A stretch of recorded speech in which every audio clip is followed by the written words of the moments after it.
Саламатсыздарбы, күндүн маанилүү кабарларына сарисеп салган жаңылыктар программасы менен таныштырабыз. Аты-жөнүм Айпери Жусупбек кызы. Президент Садыр Жапаров бүгүн 3 мартта кыргызстандыктарды мамлекеттик туу күнү менен куттуктады. Президенттин басма сөз кызматынан кабарлашкандай, мамлекет башчынын куттуктоосунда мындай деп айтылат. Урматтуу мекендештер, өткөн кылымдын акыркы 10 жылдыгында Кыргызстан эгемендигине ээ болуп, жаңы тарых барагын ачкан. Эң алды менен мамлекеттик символдорун кабыл ала баштаган. Мына бүгүн ошол символикалык белгилерибиздин негизгиси мамлекеттик туунун кабыл алынган күнү. Баарыңыздарды мекенчилдиктин, ийгиликтин, жеңиштин белгиси болгон мамлекеттик кызыл туубуздун кабыл алынган күнү менен куттуктайм. Ар бир көз карандысыз өлкөнүн туусу башкалардан өзгөчөлөнтүп турган мамлекеттик белгиси болуп саналат. Ал ошол өлкөнүн эркиндигин туюндуруп, жаркын келечекке жол баштайт. Мамлекеттик туу жамы журтту, жалпы коомчулукту бириктирип, жеке кызыкчылыктан жалпы кызыкчылыкка, коктук олоттук кызыкчылыктан улуттук кызыкчылыкка жетелеп, ар бир жарандын ар-намысын ойготуп, адеп-ыйманын, акыл-эсин жана бекем сабырын калыптандырууга кызмат кылышы керек. Мамлекеттик туубуздун көркүн ачкан түстөр менен андагы бири-бирине бап келип жарашып турган элементтер элибиздин карт тарыхын, социалдык, руханий көркөм маданиятын чагылдырып, ар бир кыргыз жаранынын жан дүйнөсүн шыктандырып турат. Көк жиреген кызыл туубуз эгемендикти ар дайым эстетип, эзелтен ата-бабаларыбыздын калтырган таберик мурастарына ээлик кылууга дем берип, Кыргызстаныбыздын жаркын келечегине болгон ишенимди бекемдеп турган. Андыктан кызыл туубуздун кыргыз элинин карт тарыхынан алган орду өзгөчө. Аны унутууга эч кимдин акысы жок. Кымбаттуу кыргызстандыктар, баардыгыңыздарды мамлекеттик туу күнү менен дагы бир жолу куттуктайм. Манастын 40 чоросундай 40 нуру чачыраган күнү менен элибиздин башын бир мүдөөгө бириктирген, түндүгү куп жарашкан кызыл туубуздун желбиреп турганы элибиздин эң башкы бактысы. Бир түндүктүн астында бириккен ынтымактуу элибизге тынчтык, токчулук, береке каалайм. Түндүгүн күн шооласы чайыган кызыл туубуз көк серпип, түбөлүк желбирей берсин. Кыргызстаныбыздын асманы ачык, келечеги кең болсун. Бар болуңуздар. Кыргыз Республикасынын президентинин коомдук башталгычтагы кеңешчиси Эркин Тентишев кыргыз элин бүгүнкү желек күнү менен куттуктады. Куттуктоосунда мындай деп айтылат. Урматтуу кыргызстандыктар, бүгүн биз үчүн кубанычтуу майрам. Себеби ачык асманыбызда желбиреп турган желек күнү. Бул күн 1991 жылы 31 августта Кыргызстан эгемендүүлүккө ээ болгон тарыхый учурдан баштап 1992 жылы 3 мартта Кыргыз мамлекетинин кырмызы кызыл туусунун күнү деп майрамдап келебиз.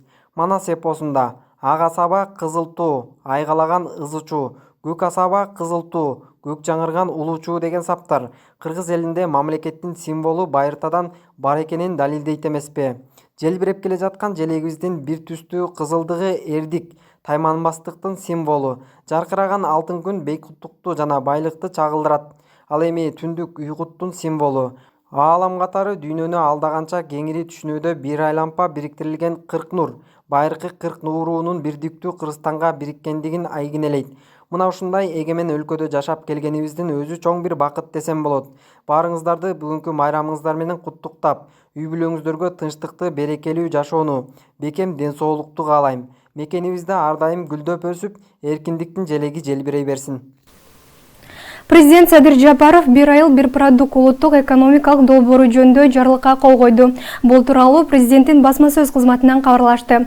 Бир айыл бир продукт долбоору өлкөнүн региондорун өнүктүрүү максатында Японияда иштелип чыккан жана ал калктын бакубаттуулугун жогорулатууга олуттуу салым кошкон. Бул долбоордун концепциясы тегил же бул региондо чагылдырган уникалдуу сапаттуу продукцияны изилдөө жана өндүрүү болуп саналат. Бир айыл бир продукт долбоору 3 принциптен турат. Өз күчүнө ишенүү жана креативдүүлүк, адам ресурстарын өнүктүрүү, жашаган жерине жараша ой жүгүртүү, бирок глобалдуу аракеттенүү. Долбоор жергиликтүү ресурстардан сапаттуу продукция өндүрүүнү, бизнести башкаруу, маркетинг жана продукцияны сатуу үчүн мүмкүнчүлүктөрдү кеңейтүү көз карашынан алганда өндүрүүчүлөрдүн көндүмдөрүн өнүктүрүүнү, продукцияны жергиликтүү жана эл аралык рыноктарда илгерилетүүнү, жергиликтүү брендтерди түзүүнү жана продукциянын баалуулугун жогорулатууну болжолдойт. Кыргыз Республикасында бир айыл бир продукт долбоору бир нече жылдан бери Ысык-Көл областында ишке ашырылып келет. Жана жумуш орундарын түзүү, өндүрүлгөн продукцияны Японияга, Кытай эл республикасына, Америка Кошмо Штаттарына жана Казакстан Республикасына экспорттоодон пайда алуу түрүндө оң натыйжаларды көрсөтүүдө. Андан аркы натыйжаларга жетишүү үчүн мамлекеттик органдардын, фонддордун, академиялык чөйрөнүн, ассоциациялардын, бизнес сектордун күч аракеттерин бириктирүү зарыл. Бир айыл бир продукт долбоорун сапаттуу масштабдоо жана продукцияны анын концепциясы пайда болгон учурдан тартып, акыркы керектөөчү сатып алганга чейин илгерилетүү Кыргыз Республикасынын экономикасынын мультипликативдик өсүшүнө алып келет. Кыргыз Республикасынын ар бир айылы, шаары, району, облусу экспортко багыт алуу менен өзүнүн бир багыттагы адистешүүсүнө ээ болууга жана бизнести башкаруунун натыйжалуулугун жогорулатуу үчүн кооперацияланууга тийиш. Жергиликтүү коомчулуктардын туруктуу ишине, жумуш орундарын түзүүгө, кирешелүү продукцияны өндүрүүгө жана эл аралык рыноктарга экспорттоого өзгөчө басым жасоо менен бир айыл бир продукт долбоорун жайылтуу максатында бул долбоорду Кыргыз Республикасынын региондорун өнүктүрүү чөйрөсүндөгү улуттук экономикалык долбоор катары ишке киргизүү токтом кылынды. Министрлер кабинетине Кыргызстанда жасалган, тактап айтканда Made in Кыргызстан улуттук брендин түзүү тапшырылды. Борбор калаада электромобилдерди кубаттоочу станция ачылды. Бишкек шаардык мэриясынан кабарлашкандай, эко долбоор 1-май районунун акимияты менен бизнес борбордун администрациясынын ортосунда тыгыз кызматташтыктын аркасында ишке ашырылды. 1-май районундагы Исанов көчөсү 79 дарегинде жайгашкан 79 бизнес борборунун аймагында Эвокс ишканасынан 2 электр кубаттоочу жай орнотулду. Мындан ары мындай станциялардын санын көбөйтүү пландаштырылууда. 1-май акимияты экологиялык кырдаалдын шарттарын жакшыртуу жана жалпысынан шаарыбызды өнүктүрүү үчүн биргелешкен долбоорлорду ишке ашырууга жана кызматташууга бизнес өкүлдөрдү чакырат, дешет мэриядан. Баткен районунда 6 административдик имараттын курулушуна жалпысынан 15 гектар жер бөлүнүп берилди. Бул тууралуу 3-мартта райондук администрациядан билдиришти.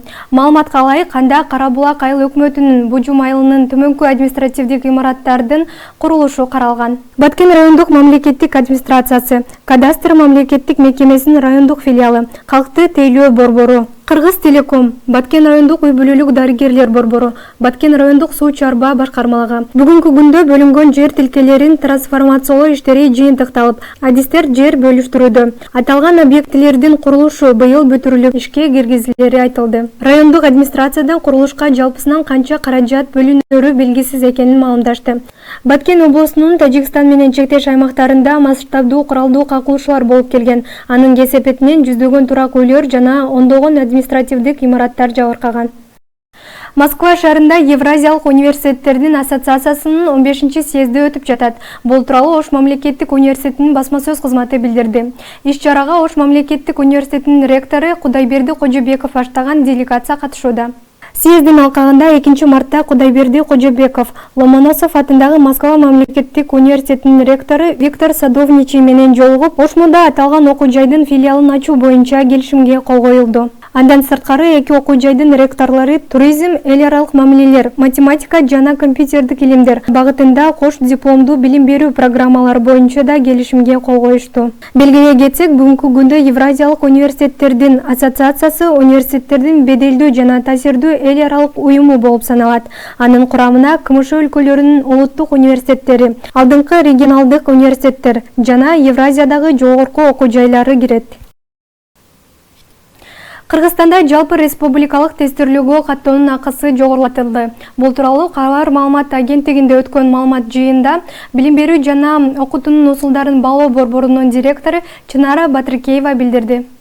Анын айтымында быйыл негизги жана ар бир предметтик тесттин акысы 470 сомду түзөт. Мурда бул сумма 370 сомду түзгөн. Бул сумма жакынкы 2 жылга белгиленди. Ага тестирлөө үчүн суроолорду түзүү, жеринде тестирлөө жүргүзүү, администраторлордун иши, тест жана каттоо материалдарды, сертификаттарды басып чыгаруу кирет деп түшүндүрдү ал. Кошумчалай кетсек, Кыргызстанда жалпы республикалык тестирлөө 2023 жылы 19 майдан 24 майга чейин өтөт. Бул тууралуу Кыргыз Республикасынын билим берүү жана илим министрлигинен билдиришти. Маалыматка ылайык, республика боюнча катталуучулардын санына жараша 120 тестирлөө борборлору түзүлөт.